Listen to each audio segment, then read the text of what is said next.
వచనములో ఉన్న మాట ఏంటంటే 43వ అధ్యాయము 30వ వచనములో ఉన్న మాట, అప్పుడు తన తమ్ముని మీద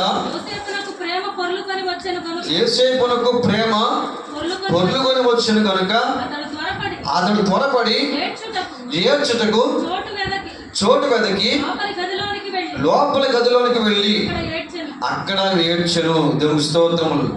ఏడ్చుటకు చోటు వెదకి అక్కడికి వెళ్ళి అక్కడికి వెళ్ళి ఏడ్చండి. ఎక్కడికి వెళ్ళి? ఒంటరిగా ఉండి ఏడవడానికి వెళ్ళాడు. ఎందుకని? భారం ఉంది ఆయనకి. నా సహోదరులు కానాను దేశములో నుంచి ఐగుప్తు దేశానికి వచ్చారు. వారు దీనస్థులకు వెళ్ళిపోయారు, దరిద్రులు అయిపోయారు, ఆహారం లేని వారికి అయిపోయారు.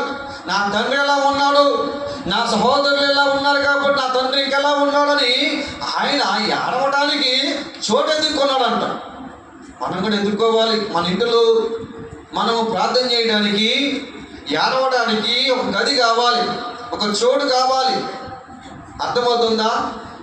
మనం ఏడవడానికి స్థలము లేకపోతే, మనం రోదన చేయడానికి స్థలము లేకపోతే, భారం కలిగి ఉండి ప్రార్థన చేయడానికి స్థలము లేకపోతే మనకి ఆ యొక్క భారం ఎలా వస్తుంది? ఏడుపు ఎలా వస్తుంది? అందరిలో ఉన్నప్పుడు ఏడుపు ఎలా వస్తుంది? నీ స్థితిగతులు బాగోలేనప్పుడు నువ్వు ఎలాగుంటున్నావు?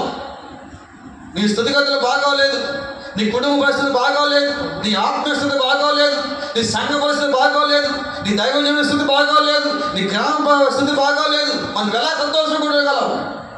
అయ్యో ఇదిగో నా గ్రామం ఎలా ఉండిపోయింది ఏమిటి, నా ప్రాంతం ఎలా ఉండిపోయిందేంటి, నా సంఘం ఎలా ఉండిపోయింది ఏమిటి, నా కుటుంబం ఎలా ఉండిపోయింది ఏమిటి, నా స్థితిగతులు ఎలాగ మార్చబడాలి అని నీకు భారం లేకపోతే, ప్రార్థన చేసే శక్తి లేకపోతే, కన్నీరు కార్చి రోదన చేసే బలము నీకు లేకపోతే నువ్వు ప్రార్థన చేయటమే వ్యర్థము.